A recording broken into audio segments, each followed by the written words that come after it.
And hello, and welcome everyone to From the Comic Page to the Silver Screen. I will be your host for the next hour or so, Cape Joel. You may also know me as Joel Daly. Maybe you've seen my channel, and judging by a lot of the blank expressions out there in the crowd, you haven't heard of me yet. That's fine. I hope that if I do my job by the end of this panel, you will get to know me a little bit better. It's high noon in London, Ontario as we do this, and I know it's high noon in London because the sun is literally beating down on my face right now, making me blind and making it hard to see the crowd, but that's okay. We're going to work through this one.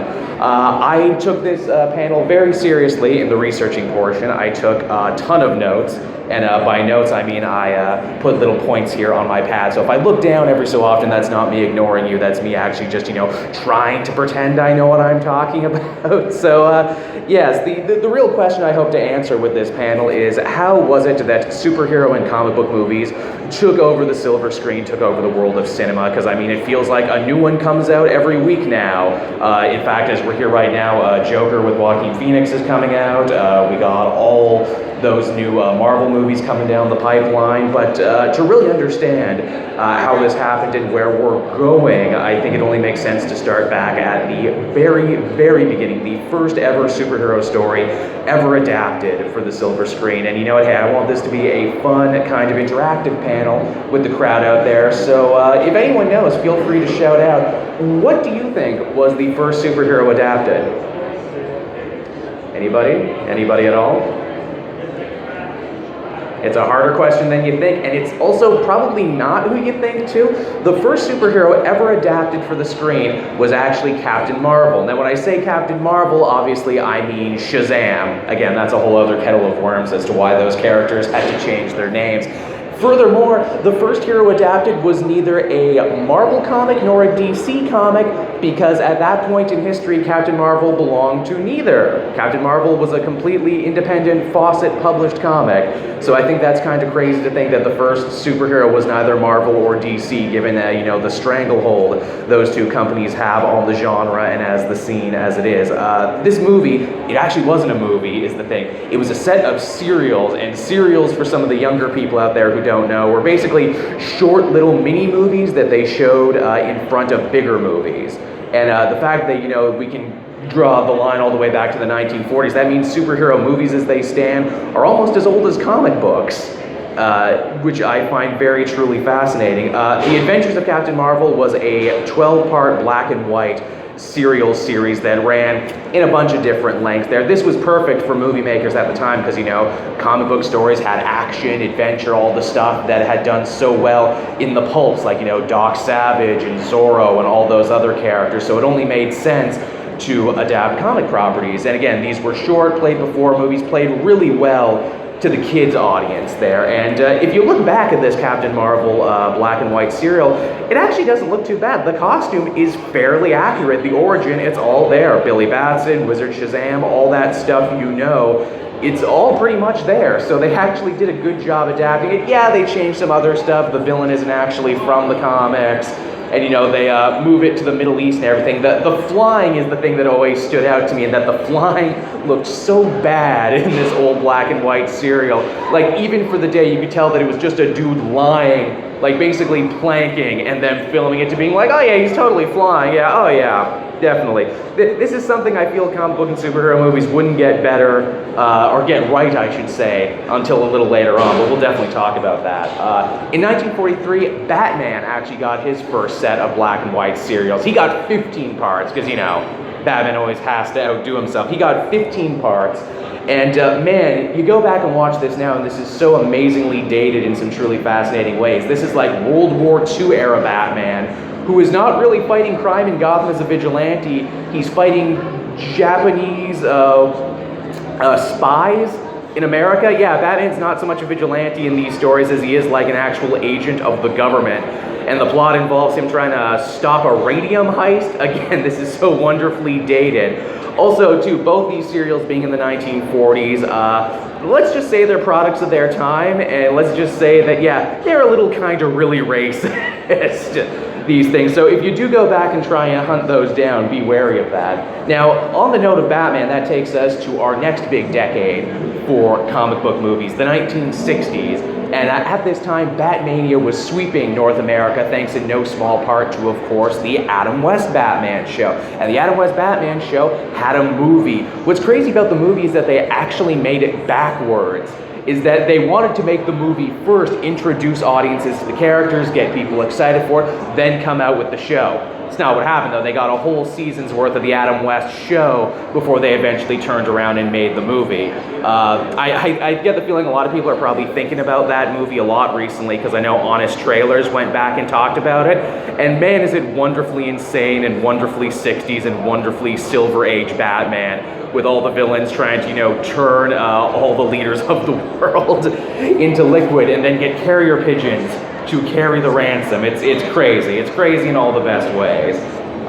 The next big, I think, hurdle that the superhero movie genre took, and it's the next level we really got it. We went from being kind of for kids, being kind of campy, to actually kind of being more serious and more feature length, and that was of course the Richard Donner Superman movie from 1978. And I'm sure if I was just to hum a couple words of the theme, you could all just hum along with me, right? Da, da, da, da. It's great stuff. Still holds up after all this time. But yeah, with the Donner movie, you really see a switch in ideology when it comes to approaching the material. Because Donner didn't really just make one movie; he made several movies. Because you got this Flash Gordon space epic stuff with Marlon Brando as Jor-El and Krypton before it blows up. Brando, I'm sure you've heard this piece of trivia before, was actually paid $1 million for his very short role in this movie, and that was $1 million in 70s money. I'm bad at math and inflation, but I can only assume that that's a heck of a lot of money for a very, very small amount of work. We got kind of a madcap office romance with, the Lois and Clark stuff. You got your Lex Luthor side plot where he's basically a Bond villain, has his own lair and everything. But perhaps the thing that stands out the most about this movie for me, and the thing that still is so often reiterated, and for great reason, when talking about the 78 Superman movie, you will believe a man can fly. Because that's really what they managed to nail, right? The flying didn't look completely silly in this one. It wasn't just a dude planking on a board. They actually figured out how to make that look cool and make that look heroic, which is great. The movie, still to this day, casts such a huge shadow that just recently it was inducted into the United States Library of Congress National Film Registry as being culturally and historically and aesthetically significant. And I think we can all agree that it most definitely is those things. It was also a big financial gainer at the time there. It made $300 million at the box office, which again back then was still really huge. I know that seems like nothing now when Avengers movies are continually breaking bank all the time, but this was huge for the time. And obviously, with Superman flying so high and doing so good, it was only a matter of time until we got a Batman movie. And again, to this day, this movie, its theme, its score, so thoroughly burned into my mind, is the 1989 Michael Keaton, Tim Burton Batman movie. Yeah, there you see, dude with the Batman hat in the back. That's exactly, man. I mean, so much of this movie, back when you had VHSs, I remember owning this one on VHS and just wearing this one out to no end. And of course, hey, I'm a huge fan of Batman the Animated Series, and if you didn't get that movie, you wouldn't have gotten the animated series. The same guy who gave me a thumbs up was giving me a hand size. That's fine, that's what's great about Batman. There's one for everybody. At the time, too, this was considered crazy to cast Keaton and to have Tim Burton, a guy mostly known for Beetlejuice and Edward Scissorhands, direct. And, in what would become a major trend in Batman movies and casting and directing, the fans at the time were actually not happy with it, which I think continues to happen whenever they announce something new with Batman. Fans aren't happy, but, they all find their fan bases as they tend to do. The movie was not only just a box office success, but a critical success as well, lauded for its design choices, its gothic architecture, its amazing Elfman score, and it spawned really a juggernaut franchise at that point. Batman was unstoppable at the movies at that point. You got at least one more Keaton movie, and then Batman almost becomes the American James Bond, where it's like, well, okay, who's gonna play him next after that? Maybe all these other people will get a chance, and I think they all bring their own little extra something to it, their own little flair to it. Sorry, again, I took notes, everyone, I swear I know what I'm doing. Now, a big turning point after this, superhero movies kind of calm down for a little bit. You get your Judge Dredd's in there, you get your Howard the Ducks and what have you, but nothing really set the world on fire until 1998 to 2002. And again, this if I'm a good essay writer, this is the heart of my thesis right here. These were the years that changed everything for comic book movies. These are the ones that really, I think, hammered it in and showed that this genre was not going away, that it had legs. Throughout the years of 1998 to 2002, we got 3 movies. Now, up until now, this panel has been very DC heavy, and with good reason. But in these years, we got 3 back-to-back films that I think you all know, that I think you're all pretty familiar with. Blade, the original X-Men, and Spider-Man all came out in these years. All became huge hits, and also in that time too, if you ever saw, Jay and Silent Bob Strike Back, they devote a whole scene in the movie talking about this, where it's like, okay, so this showed that these properties are very viable, and every studio started buying up comic book properties at this point. That's how big it absolutely was. Blade I find especially cool because here was a lesser known hero who became a big hit because they made a particularly cool movie about him. Also, too, African American lead. We're only going to talk about a couple of these, but I think that's really super cool. X-Men, again, I think a perfect example of how attitudes toward comic book movies changed at this point in history. The director and the creative team on this one really took it seriously and really took the whole civil rights message to heart and made that the backbone of it. I still get chills reliving that first scene in that movie where you see a young Magneto getting ripped away from his parents, and it's like, wow. As a comic fan sitting in the theater and seeing this, wow, someone actually took these stories I've read seriously and actually saw like, no man, there's real pathos in here and real emotion should you care to, mine it, and indeed they did. Then you got the Spider-Man movie, of course. Again, crazy choice the way that they cast that one, the way that they directed, and probably the smartest thing they chose to do in that movie was actually ignore everything that had happened in Spider-Man for the last decade and just do a straight-up origin, really based in the 60s thing. Oh, I see someone with a hand up. Don't worry, we'll have Q&A at the end. I probably should have mentioned that we'll have Q&A at the end, because I know I'm going to talk too fast and we'll have time to spare. But yeah, Spider-Man movie also, all of these spawned huge franchises with at least one really good sequel and one really bad sequel. That was another trend of this era in comic book movies. No one could beat the threequel. No one could ever make a good third superhero movie for whatever reason that is. From there we move on to 2005, of course, where we have Batman Begins. And this was a huge moment too because it showed, hey, you could actually breathe fresh life into a comic book franchise that had been, kind of faltering a little bit there by casting new people, going in a brand new direction, and again, spawned a huge franchise off the back of it for at least 3 more movies. Completely changed the way Warner Brothers and DC did business as well. The whole Batman Begins Nolan franchise, it got to the point where everything was looking like that. Even if arguably it shouldn't, but that's a panel for another day. Now 2008 was another banner year for comic book movies, and in fact I hold this up as maybe the greatest year ever for comic book movies because while there were many that came out, there are 2 huge ones that once again changed everything. The first one was The Dark Knight, which again, I don't think I need to sell a whole comic convention on, why that movie was good and why everyone liked that one.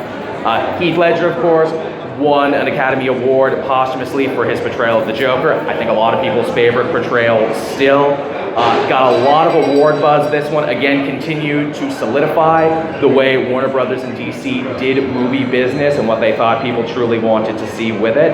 And just what more can you say about it? It was huge. The other big thing that happened that year was a little movie called Iron Man. Came out in 2008 as well, and I can vividly remember being in high school and all my friends knowing that I read comic books and said, hey man, we gotta go see Iron Man. And me as a comic book fan, I'm like, you mean that perennial B-lister? Really? Okay. Whatever, that's fine. But you know what? I shut up pretty quick after I saw the movie, and after how hyped everyone else was. This was also the movie that ushered in what would become a brand new trend, the post-credit scene. Oh man, and oh would there be so many more. You just took your first steps into a much bigger universe. And with this movie, you get what I think is really something that is not often said, but something that I give all the credit in the world for why superhero movies have managed to take over, and that is it let your average film goer, your average person, who might not even go to a Comic-Con in on the fun continuity metagame that drives so many comic book fans. Where it's like, look, obviously I gotta see all of these. I need to know where the next Infinity Stone is. I need to know the next thing that's gonna cross over. And I think that's so amazing that really, quite simply, they were able to take this feeling that I, as a comic fan, thought that only I would have forever and deliver it to the rest of the world. Obviously, in the same year, you had The Incredible Hulk, which no one talks about near as much, but hey, that was there too. You gotta give it credit, you know, they tie together. Hellboy, The Golden Army was that year too. I put this on here solely for myself. I'm a big Hellboy Golden Army fan. I know I'm only keeping this to Marvel and DC, because if I did every comic book movie property, we would be here all day. Maybe that can be the sequel panel.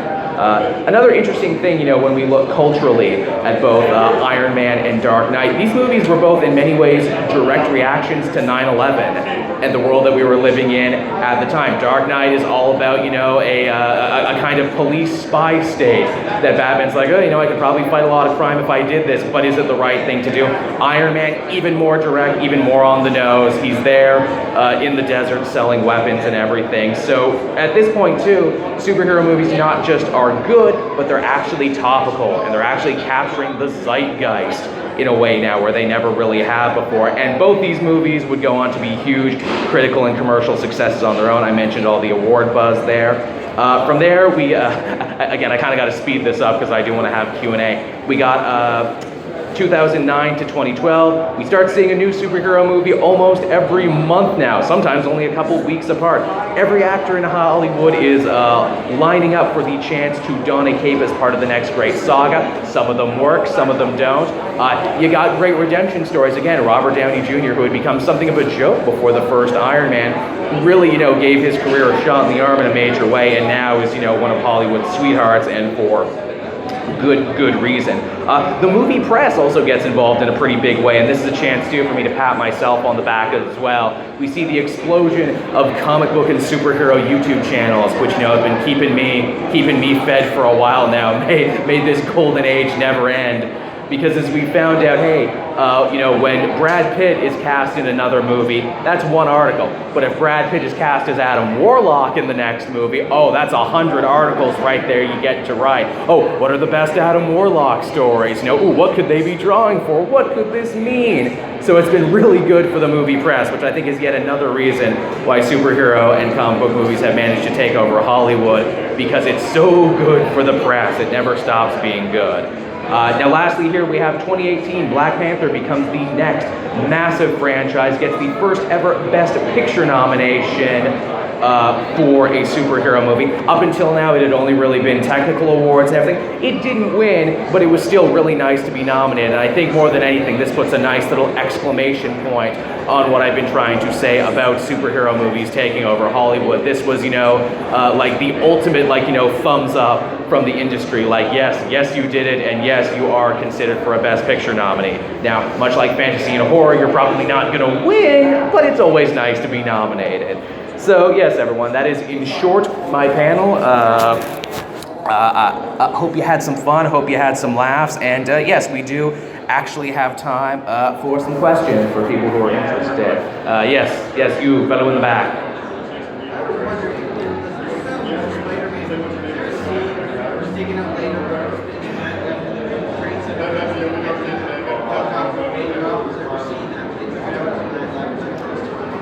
Yes, very good. So the fellow in the back who you might not have been able to hear asked about scenes that may or may not have been taken out of the 2002 Spider movie as a direct reaction to 9/11. Yes, there was a whole trailer campaign involving the Twin Towers where he catches a helicopter between them of some guys who robbed a bank. Yes, and yes, they took it out, and yes. Which, you know, that's another thing too I didn't mention about that 2002 Spider-Man movie. Really vehemently pro-New York. There's the scene that I think a lot of people find cheesy, but the bit where they're all throwing garbage at the Green Goblin, like, hey, you mess with one of us, you mess with us. I love stuff like that. I'm a soft sell for stuff like that, but I thought that one was really great. But I guess the question too moving forward is what is next for the superhero movie. Obviously, there's a lot of buzz around Joker right now that it actually toured the film festival scene and actually got a lot of great buzz and won a lot of film festival awards, and that's pretty big, and everyone assumes that Joaquin Phoenix is probably going to be a shoo-in for Best Actor nom at the end of the year, which I think is really cool that we're at the point now where superhero movies can get that more regularly. So, you know, that's pretty sweet and that's pretty great. Any more questions? Anyone else? Yes. So it's been, I don't think it's been announced or leaked or something that the next Spider-Man movie is going to feature Kraven the Hunter. Who do you think would be a good choice to play Kraven? Good question. The fellow here again, for anyone who didn't hear, was talking about casting for the next Spider-Man movie. Could it be Kraven? And if so, who could he play? I know that's a weird situation because I know Sony is making their own villain movies now, like Morbius and everything else, and maybe Kraven will get that. Maybe Kraven will be in the new movie. Man, that's a really great question. I don't think he ever really got his due, but I'm a big Liev Schreiber fan. He, of course, was Sabretooth in X-Men Origins Wolverine. Yeah, we don't talk about it that much, but I think he can do an Eastern European accent, and I always assumed a guy named Sergei Kravinoff should sound like that. I think he'd be a good fit for that one, definitely. Anything else from anyone? Yes, sir.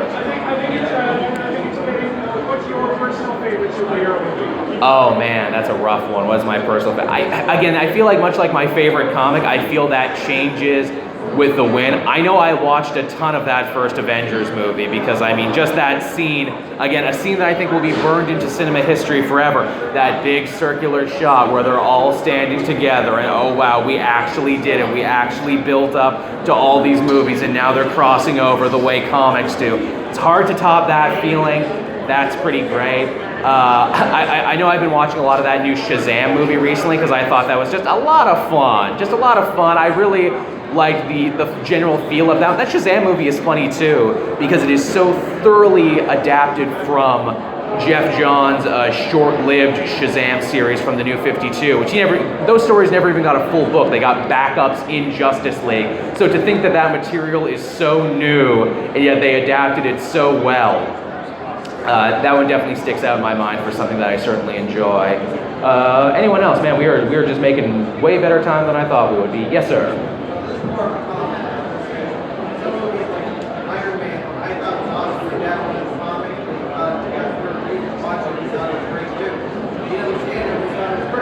Yes, exactly. That's a wonderful, wonderful comment, sir. I could not agree more. That a big power now of comic book and superhero movies, especially Iron Man, as we mentioned before, and especially others too, is that, you know, they're really accessible. Accessibility is key. That, yeah, there's a lot of people who have never picked up a comic before in their life, but they will go see the movies, and that they can keep along, and that they have their own sense of continuity of events and everything. And that is a beautiful moment because we're all sharing in that together, a feeling that I thought only I would have. But that's really well said. And, you know, with stuff like that, I'm sure we're only going to see more and more. Obviously, it's not movies, but there's kind of a superhero TV arms race at the moment right now, where it feels like every company is trying to get their own show going. You got all those new Disney Plus shows that are coming out. Amazon is experimenting with stuff like The Boys and everything like that. Books that I never thought would actually ever get adapted are getting adapted now as kind of a reaction to every superhero worth his salt either having a movie in development or already having a franchise right now. And I think we're only going to see more of that as time goes on, more kind of outside the boxy sort of ones. Anything else? Any questions? You can ask me about anything. I'm a comic book YouTuber when I'm not talking about movies. That's why I kind of have to be a jack of all trades on these things. Yes, sir. Is there a particular hero or a particular arc that you would like to see adapted that hasn't been yet, hasn't been announced to be in production for the future?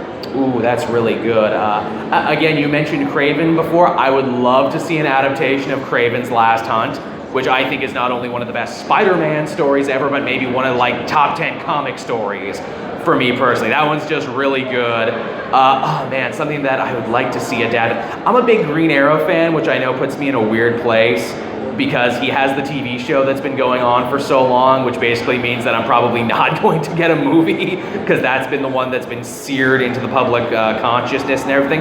But I would like to see, I don't know, something like Longbow Hunters or even just, tackle his relationship with his sidekick and everything. The famous cover there, "My ward is a junkie." I would like to see that story adapted somewhere down the line. I don't know if that's really summer blockbuster material, but it's something I would definitely like to see. Man, Daredevil has so many great arcs. I know we're not going to be getting another show for a bit, but man, if they ever put him back in the movies or something, I would like to see, like Murdoch Papers or something like that done. That would be good. Those are really good stories. I feel like I could do this forever, just talking about, that was a good arc. That was a good arc too. Yes, sir. Any arcs or stories you think can or shouldn't be adapted to the movie? I used to have a much longer list of those, of comic books and storylines that I thought couldn't be adapted. Yeah, but Hollywood continues to prove me wrong every day by being like, really, you're doing that? Again, I thought The Boys was unfilmable, and then they filmed it, and in fact, I think they actually made it better and more palatable on television, so good on them for that. Watchmen, again, was one that I thought, oh, they'll never put this on screen. But that Watchmen movie has problems, but I enjoy a good chunk of it. I really like the extended cut where they put the Tales of the Black Freighter back into it. I think if you're going to see a version of the movie, you should see that version of it. What is it, American Gods, they're doing that now too. I guess something just like really trippy. Maybe like A Serious House on a Serious Earth, Batman, because so much of that story is driven by the fever dream artwork that they got going on here. But I think that, if DC was willing to put like a lot of money into a really good CG movie or a really good animated movie, I think they could capture that one. That's what I think. That was a good question. Yes? Yeah. Now that Disney has acquired Fox, when inevitably the X-Men and Fantastic Four make their way into the MCU, how do you think they're going to do it? Oh, another excellent question. Again, I think this is one on every comic fan's mind right now, and that is, hey, now that the Fantastic Four and X-Men are back in the Marvel fold, how do you introduce them? When do you introduce them? Again, I wish I had a better, more interesting answer for the X-Men. Honestly, I think you could just do it at any time. I know there's been some theorizing out there that with Doctor Strange 2 and the multiverse of madness that they might try and do some world fusion there, or they might just hand wave it away to be like, oh well, mutants always existed. You just thought they were Inhumans, or oh, mutants always existed. Xavier just used his mind powers to make you forget that they existed. I actually heard a really good pitch for Fantastic Four, and I wish I could say I owned this one. But the idea is just totally steal a page from Planet of the Apes and say, oh yeah, they went up into space in the 60s when they were supposed to. They got hit by cosmic rays like they were supposed to, but then they just stayed there, frozen in stasis until modern day, and now they're back. Doom was still on Earth, though. He's the leader of Latveria. It's a lot like Korea now. That's why you haven't heard about him, because, he controls the media and what gets in and what gets out. But hey, now that his old college roommate, Reed Richards, is back, maybe you should go deal with Latveria and what's going on there, maybe.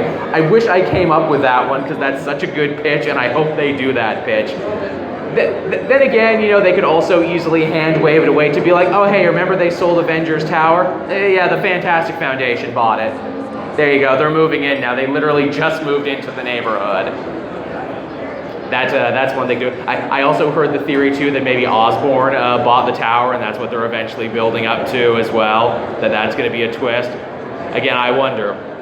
Especially as the fate of Spider-Man right now in the MCU is kind of like, you get one more, and then after that, who knows? It's anyone's guess in this crazy world. All right, anyone else there? Anything at all? I still got like 15 more minutes. No? All right then. Well, I guess, always leave them wanting more, as they say. So I want to thank you all so much for coming out and spending some time with me on this one. I got to be the first panel of the day, which is pretty cool. There was supposed to be a cosplay panel before me, and they didn't show up. So, no pressure on me. I just literally set the tone for the entire show. So thank you all so much, everyone, for coming out and hanging out with me. I am Cave Joel. You can find me on YouTube and Twitter. I will be selling merch over by the bathrooms all weekend. Again, I feel like they were trying to tell me something by putting me there. It was either that or out by the dumpster. So thank you so much, everyone, and I will see you all next time. Bye-bye.